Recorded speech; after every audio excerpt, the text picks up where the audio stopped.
ഒരു short cut കണ്ടു വന്നതാണ്. പക്ഷേ ഈ പാറയിലെ ഒരു ഡിസൈനാണോ അതോ ഇനി ഇതിങ്ങനെ പൊട്ടിയതാണോ എന്നറിയില്ല. കണ്ടോ? അതല്ല, ഈ സംഭവം കണ്ടോ? വരച്ചിട്ടതാണോ ഇനി ഇതിങ്ങനെ പൊട്ടിയതാണോ എന്നറിയില്ല. എന്തായാലും നല്ല രസമുണ്ട് കാണാൻ.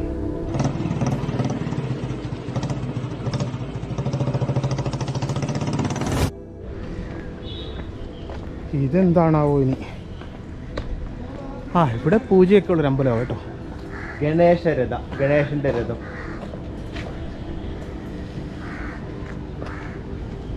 ഗണേശരഥ മോണോലിത്തിക്ക. ഇത് ഇവിടുത്തെയൊക്കെ ഒട്ടുമിക്ക സംഭവങ്ങളും മോണോലിത്തിക്കിലാണ് ചെയ്തേക്കുന്നത്.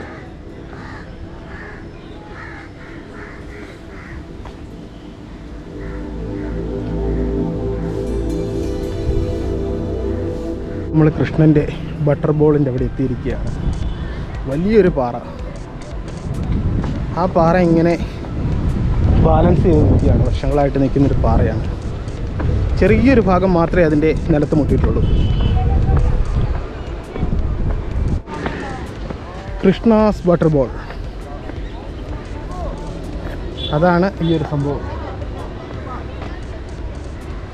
ചെറിയൊരു ഭാഗം മാത്രം. ആ ഒരു പാറയുടെ അടിയിൽ ഗ്യാപ്പുണ്ട്. ഇത്രയും വലിയൊരു പാറ അതിവിടെ എങ്ങനെ എത്തി, ഏത് കാലത്ത് ഇവിടെ എത്തിയെന്നുള്ളത് ആർക്കും അറിയില്ല. പക്ഷേ നല്ലൊരു ഗാർഡനും കാര്യങ്ങളൊക്കെ ഇട്ട് വൈകുന്നേരങ്ങളിൽ ഇവിടെ നല്ല രസമാണ്. ഇപ്പോൾ ഈ വെയിലുള്ള സമയത്ത് ഇവിടെ വരുന്നത് ഭയങ്കര ബുദ്ധിമുട്ടാണ്.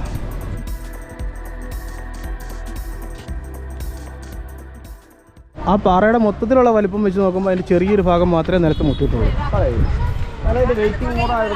അതുകൊണ്ടാണ് ബാലൻസ് ചെയ്ത് അങ്ങനെ നിൽക്കുന്നത്.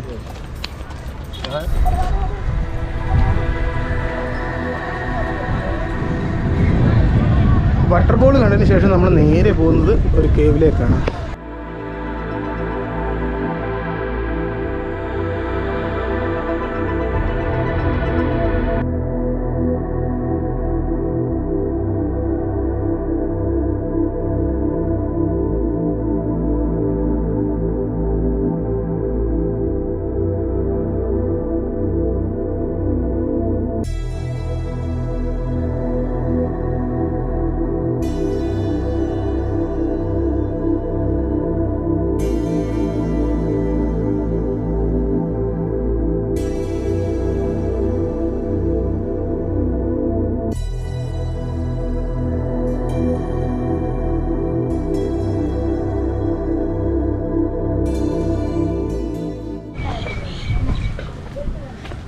പനന്തം കുഴിക്കുന്നുണ്ട് കേട്ടോ.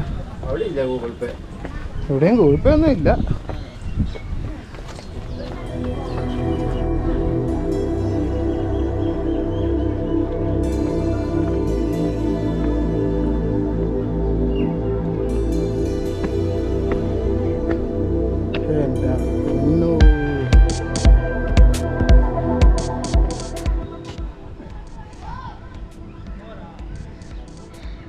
ഇതായാലും വലിയ ഒരു കിണർ പോലെ പാറയിൽ ചെയ്തു വെച്ചേക്കുന്നൊരു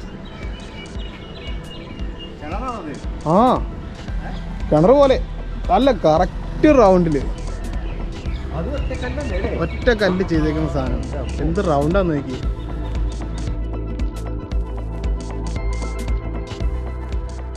ഇതും ഒരു ക്ഷേത്രമാണ് കേട്ടോ. ശിവലിംഗം ഉണ്ട്. ഇതുവരെ നമ്മൾ കണ്ടതിൽ ശിവലിംഗം കണ്ടില്ലോ. മാത്രം ഇവിടെ ശിവലിംഗമുണ്ട്. ഇതിൽ പറിച്ചെടുത്തിട്ടില്ല, പറിച്ചെടുക്കാൻ പറ്റിയില്ല.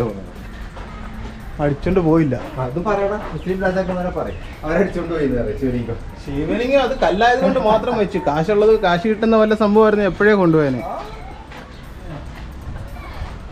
എടാ, മുസ്ലിം രാജാക്കന്മാരൊക്കെ സംരക്ഷിച്ചിട്ടുള്ളൂ. ഉള്ളു. നമ്മുടെ ഈ ബ്രിട്ടീഷുകാരാണ് ഇപ്പൊ നമ്മള് അനുകരിക്കുന്ന വിദേശീയരില്ലേ, അവരാണ് എല്ലാം അടിച്ചോണ്ട് പോയത്.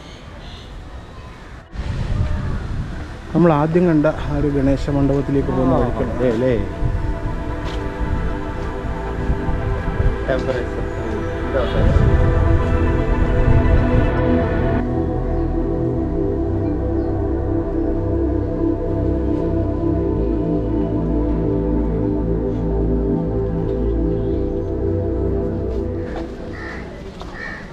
ഇതും വലിയൊരു പാറയിൽ നിർമ്മിച്ചിട്ടുള്ളൊരു ശില്പങ്ങളാണ്.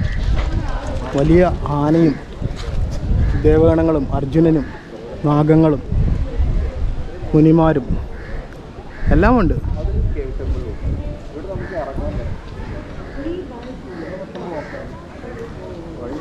വലിയൊരു കുഴിയിലായിട്ടാണ് ഇതിൻ്റെ തുടക്കം. അവിടുത്തെ മണ്ണെടുത്ത് മാറ്റിയിട്ടാണ് പകുതി നിർമ്മിച്ചേക്കുന്നത്. നമുക്ക് റോഡിൽ നിന്ന് തന്നെ നമുക്ക് ഈ ഒരു സംഭവങ്ങൾ ഷൂട്ട് ചെയ്യാവുന്നതാണ്. അതിനോട് ചേർന്ന് തന്നെ മറ്റൊരു മണ്ഡപമുണ്ട്. അർജുനാസ് പെനാസ് എന്നാണ് ഇവിടെ അറിയപ്പെടുന്നത്.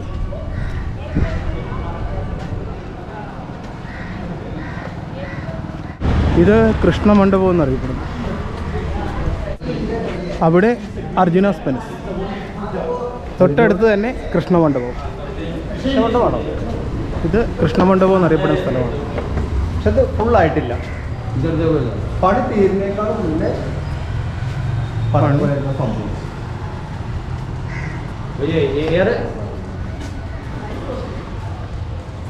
എന്തായാലും ഒരുപാട് തൂണുകളൊക്കെ ഇതിനകത്ത് നിർമ്മിച്ച് വെച്ചിട്ടുണ്ട്. എല്ലാം ഒറ്റ പാറ തുരന്ന് ഉണ്ടാക്കിയേക്കുന്ന ഒരു മണ്ഡപമാണ്. ഇത്രത്തോളം നമുക്ക് ഉള്ളിലേക്ക് നടക്കാം. ഇത് തണുപ്പാണ് ഇവിടെ. തണുപ്പ് നമ്മുടെ മറ്റുള്ള മണ്ഡപങ്ങൾ അല്ലെങ്കിൽ ഇത് കേവ് ടെമ്പിൾ കണ്ട പോലെയല്ല. ഇവിടെ നിന്ന് പണി പൂർത്തിയാക്കിയിട്ടില്ല. കണ്ടോ, ഉള്ളിലേക്കുണ്ട്. ഓരോ സ്ക്വയറായിട്ട് കട്ട് ചെയ്തിട്ട് അതിൻ്റെ ഉൾഭാഗം പിന്നെ കൊത്തിയെടുത്ത് കളയുകയാണ്. അടിപൊളിയായിട്ട് കിടക്കാം. നല്ല പോളിഷ് ചെയ്ത പോലെ, AC റൂമിലേക്ക് കയറിയ പോലെ കേട്ടോ.